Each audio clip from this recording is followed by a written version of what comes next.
Outside, Calvin Harris featuring Ellie Goulding, Derek Shapiro for Derek Shapiro's Power Half Hour, Season 6, 2021. Look what you've done. Stand still, falling away from me. When it takes so long, fire's out, what do you want to be? Now I'm holding on. Myself was never enough for me. Gotta be so strong. Welcome to We're another here edition of the Derek Shapiro Shapiro Show Power Half Hour. We're here in Cranston, Rhode Island. and I'm going to reveal where we are pretty soon. But let's say hello to all over Rhode Island, Rhode Island, Salem, Mass, Woburn, Mass, North Andover,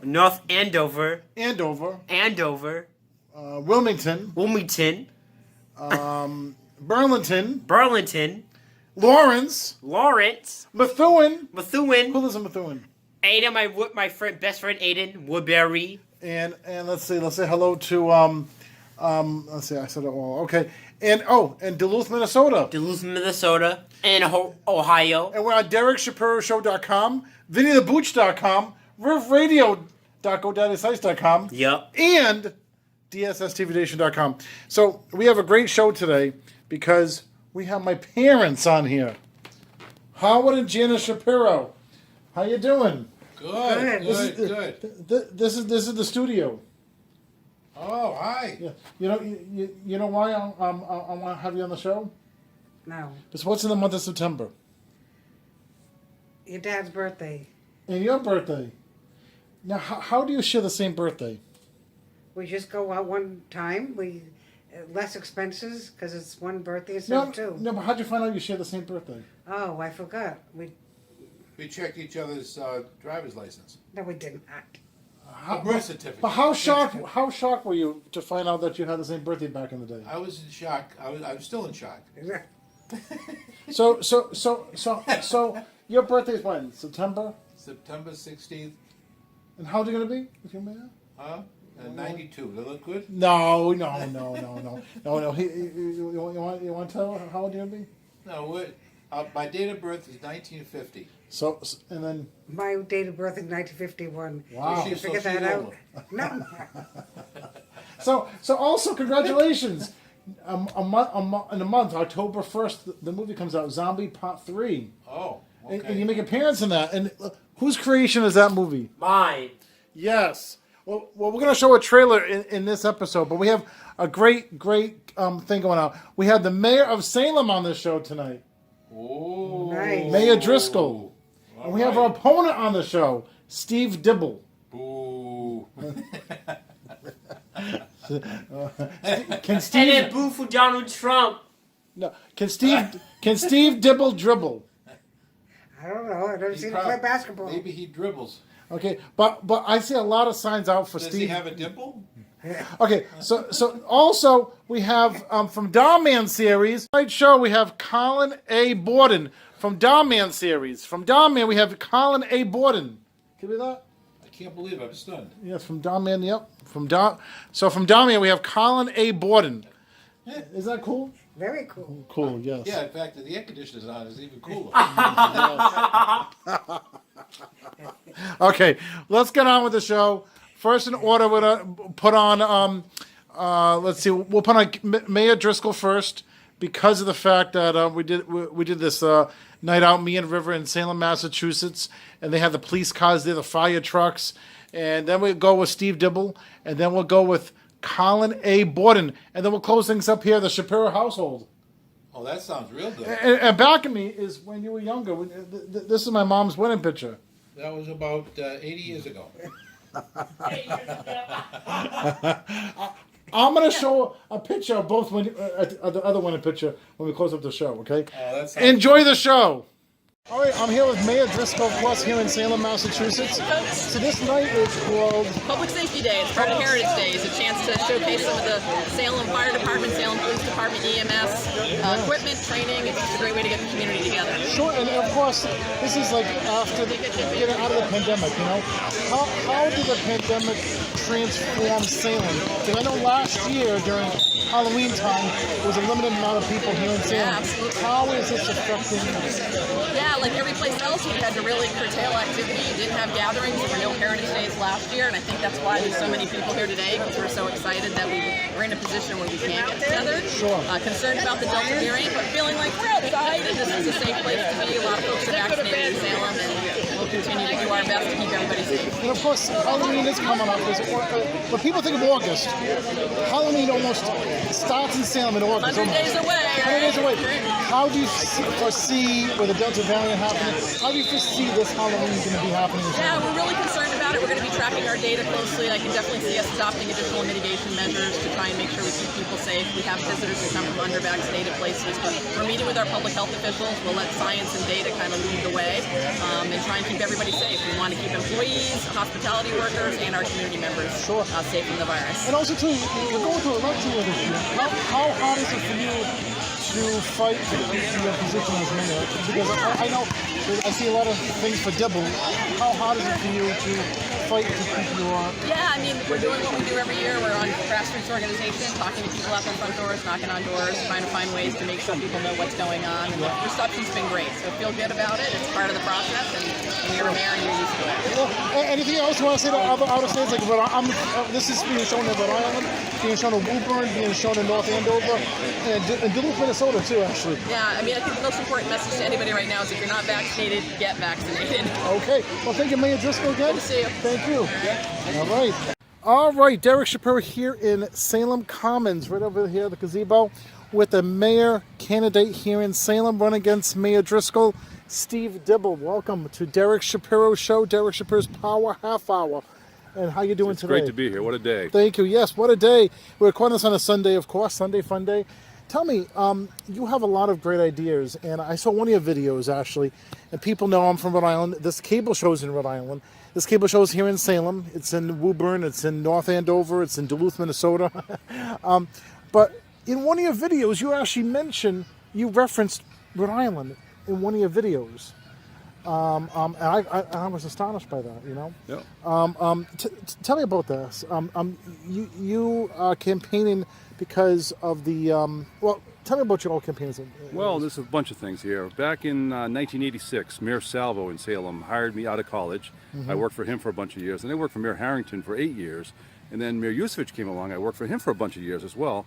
Then finally, I had to go start making more money, so I left, and I eventually started my own company, building playgrounds all around New England, New York, Pennsylvania, and Rhode Island. In Rhode Island. All over the place. So I did a lot in Rhode Island, all over the place. Yep. That's a whole nother story. Sure. Some of the nicest playgrounds in Rhode Island I designed and built, including some in New Hampshire and Maine and Massachusetts, all over. Sure. But while I worked for those 3 different mayors for 14 years, I saw their technique to lead the city, how they hired really good department heads and employees, and they allowed them to do the jobs. And their management style was kind of hands-off a little bit. They knew what was going on, but they didn't micromanage what was going on. Sure. And Kim Driscoll came along, and she's been a friend of mine for 35 years. My wife and I went to her wedding. She came to our wedding 32 years ago. My wife and I went to her wedding like 28 years ago, maybe 29 years ago. And I worked really hard to get her elected 16 years ago. Now she wants to be mayor for 20 years. And about 8 or 10 years ago, she stopped listening to Salem residents. Mm-hmm. We need truly affordable housing. We need senior housing. We need higher paying jobs industry. And we're not recruiting those businesses to come here to Salem. What we are doing, we're recruiting developers to come into Salem, basically buying Salem and building luxury apartments all around the whole city. And it's causing the cost of housing to go way, way up in Salem. Mm-hmm. If we build senior housing and we build affordable housing, then the cost of housing will level off to some degree. Like people like me, I'm a single father. Mm-hmm. But when I noticed trying to get other places to live, these prices are for people for 2 incomes for a person who's not a single person, you know. And it's sad that way. And I think Mayor Driscoll took away from that, from the city. Absolutely. What we're building now is luxury apartments all around the city, and less than 1% of the occupants that go into them are coming from Salem. The mayor keeps saying, Kim Driscoll keeps saying, we have a housing crisis in Salem. Yes, and she's helping make it worse. We need senior housing and we need affordable housing. And for example, Lee Ford Terrace, 50 units of senior housing. She wants to demolish the whole thing, replace it with 50 units of senior housing, low-income senior housing. Well, 50 for 50. But the key thing is 159 luxury apartments on top of them. I say build the whole thing for seniors. Sure.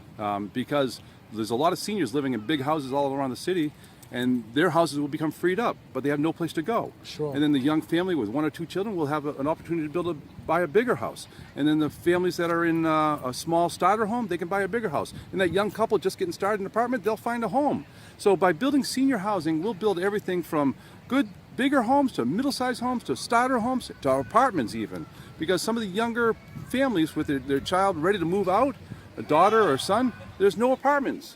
So just build some senior housing and all the dominoes will start moving. Sure. Now, a big company that just came to Salem is Amazon. What do you think about Amazon coming to Salem? I think it's good. You know, we'll take all businesses to come in here because it helps the more higher paying job industries. I don't mean supermarkets and things like that. I mean some businesses that are going to pay a lot more money for their workers. The more businesses that we have coming in here, the lower our tax bill will become on our houses because the businesses pay so much more. But if we're just building luxury apartments, for every $1 that we take into taxes, we spend $1.78 on average, what the state says, in services. Sure. So housing, from a strictly financial point, we need housing. But from a strictly financial point, it's a bad investment for cities and towns. Sure. So we need to balance the housing with businesses. We're not bringing enough businesses in here to keep our cost of living down.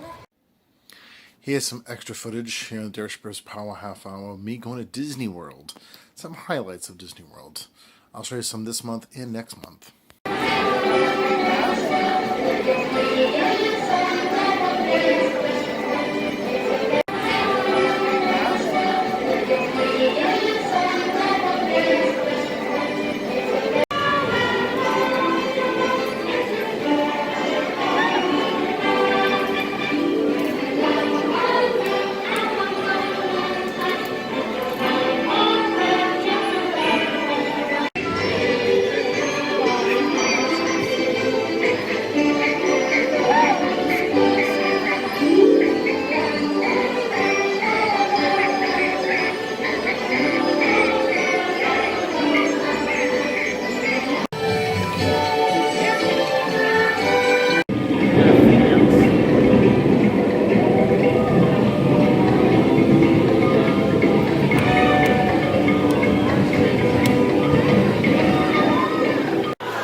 Derek Shapiro to tell you that Friday, October 1st at midnight, Zombie Part 3 comes out.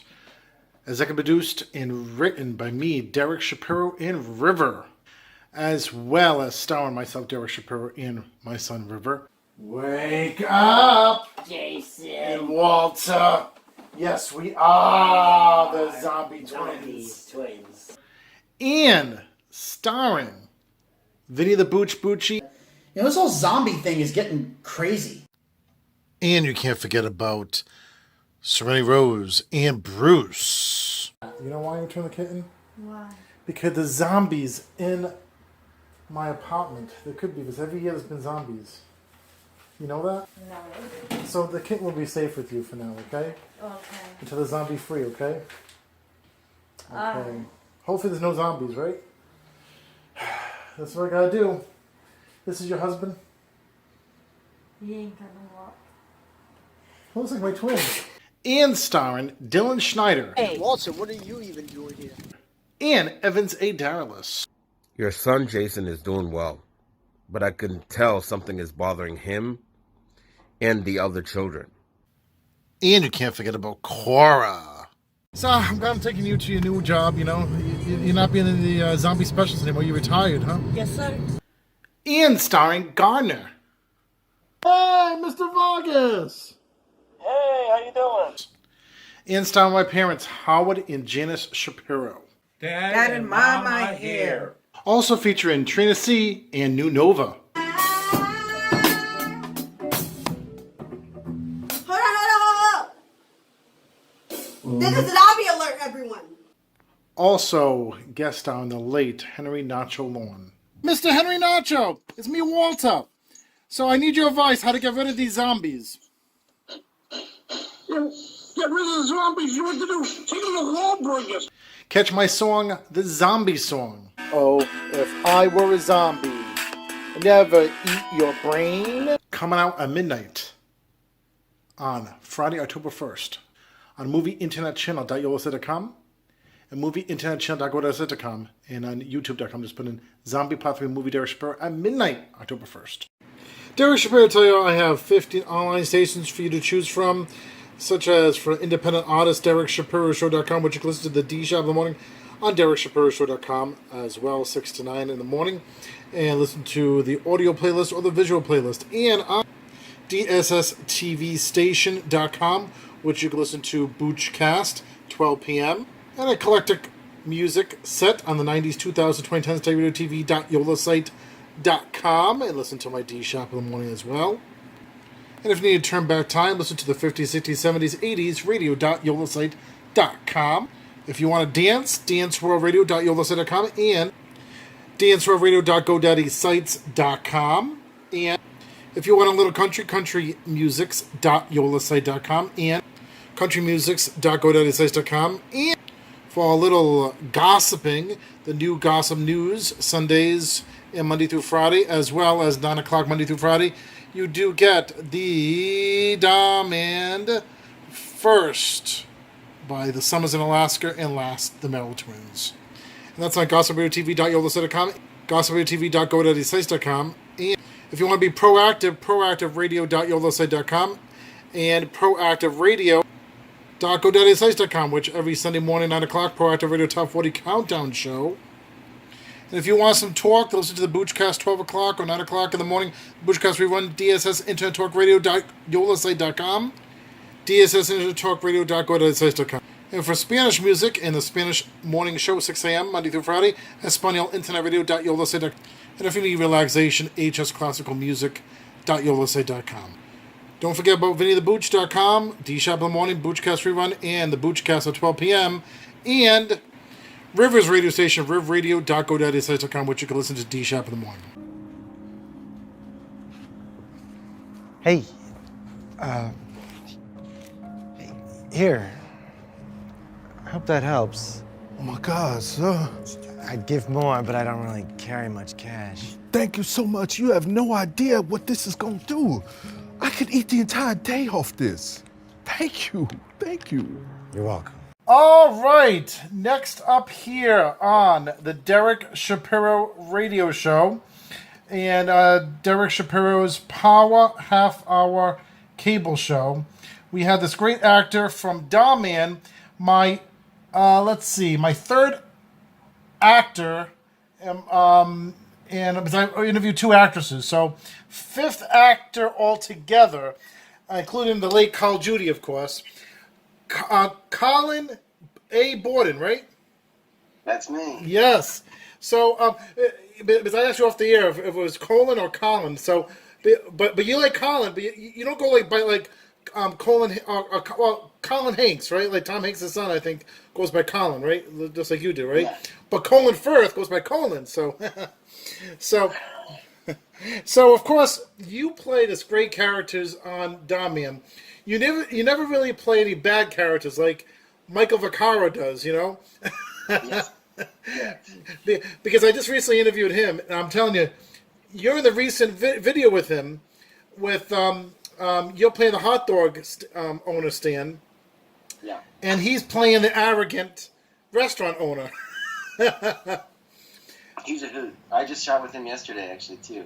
Really? It was really funny, yeah. Really? Hold on, I just lost the video for a second now. I have it on another screen. I just want to make sure the volume's good over here from my computer. So, okay, yes. So, going back to your screen. So, tell me, how did you get the Down Man gig? Because did you start off in theater?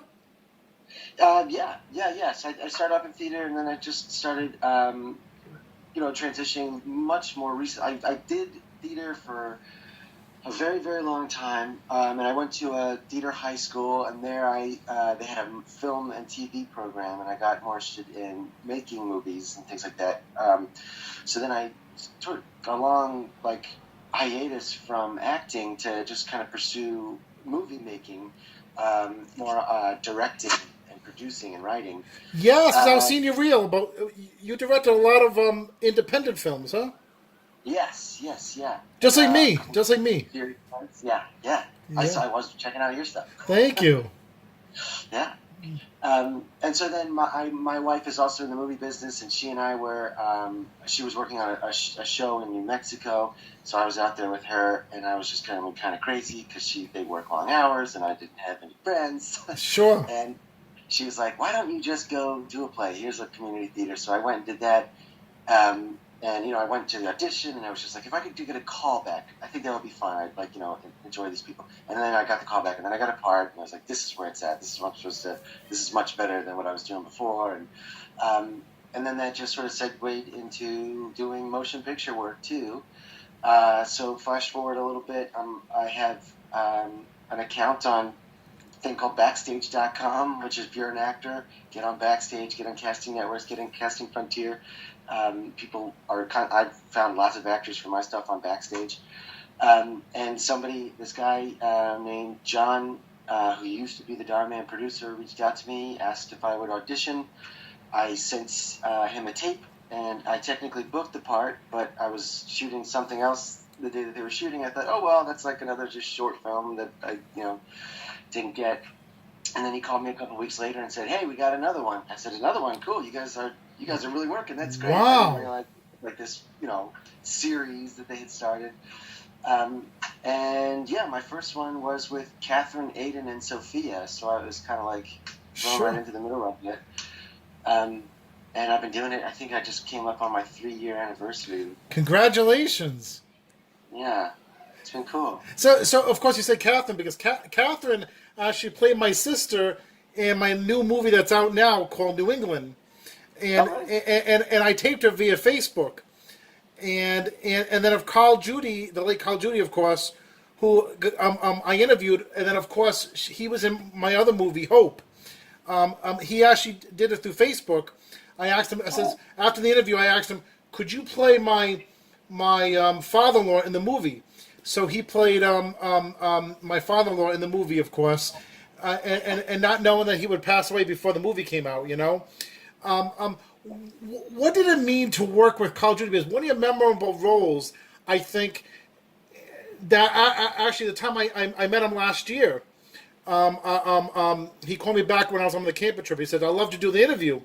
And it was last summer, and the thing when he came out, when he was homeless and he was looking for you and your character gave him the jacket and he got the job, and you didn't have the beard and mustache in that. I don't think you had the beard and mustache in that video. No. So tell me, how was it memorable? Was it working with Carl Judy?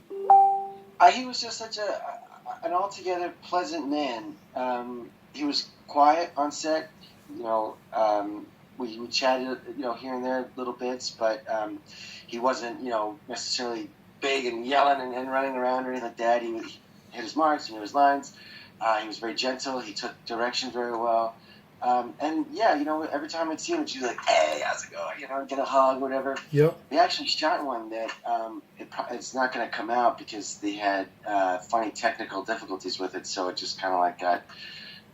but I saw him just a couple weeks before it passed. I was shooting on that one, and we just, again, he's a nice guy. We weren't expecting to see each other.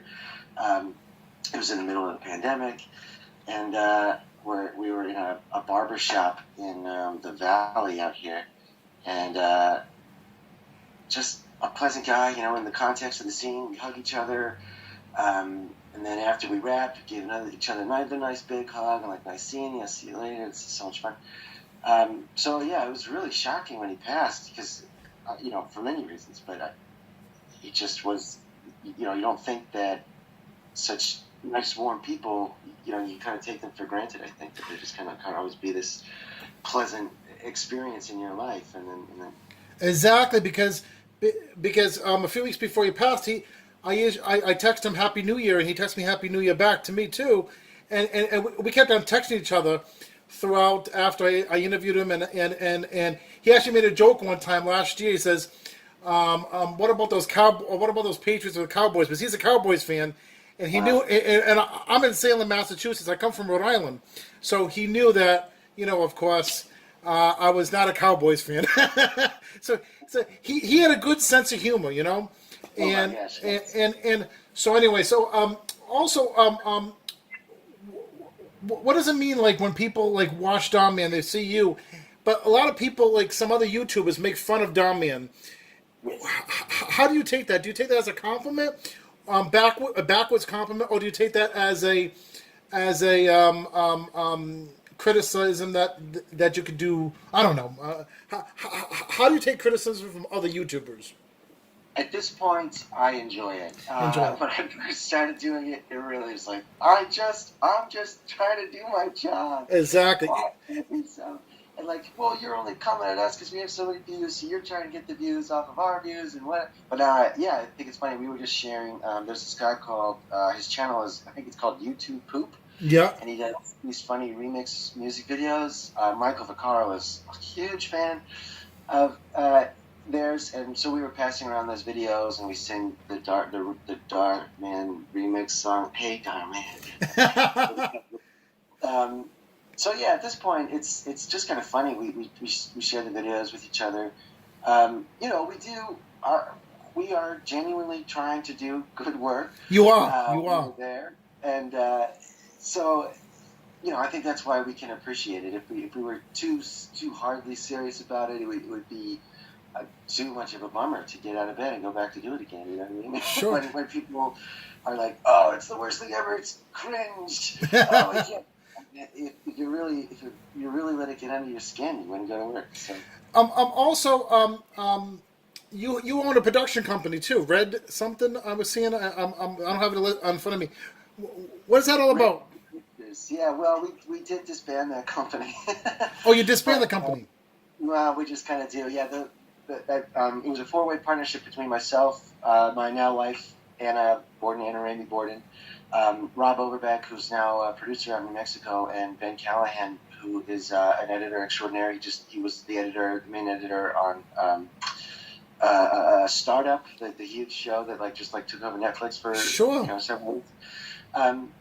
So yeah, we had a little production company for the first several years that we all lived out here in LA. Made a bunch of short films. We made this one and this one, which won a lot of awards. The Herd. Yeah. And then we just sort of, as life kind of grew further apart, we had to just sort of start making our own projects rather than work together. But Ben still edits stuff, Sure. Anna and I still do every project together pretty much. If we're not directly involved together, we're each other's partners in crime and everything. So sure. If I'm just directing something, I come home and I go, "Oh, this scene is killing me. Can you talk to me about this?" And then we figure it out. And are you doing any other projects right now? Right now, I got my short film that I directed, Scary Finger, is running through festivals, and I just got another notification today that we got into a cool festival in Philadelphia. I'm acting in a play right now here in Los Angeles, which should be cool if it goes, I guess. Theoretically, we're going to have an audience in a week. And then I'm working on getting a feature film up, but that's still too early to really say. Sure. All right, so this is a picture of my parents on their wedding anniversary back May 18th. May 18th. River, thank you for being part of the show today.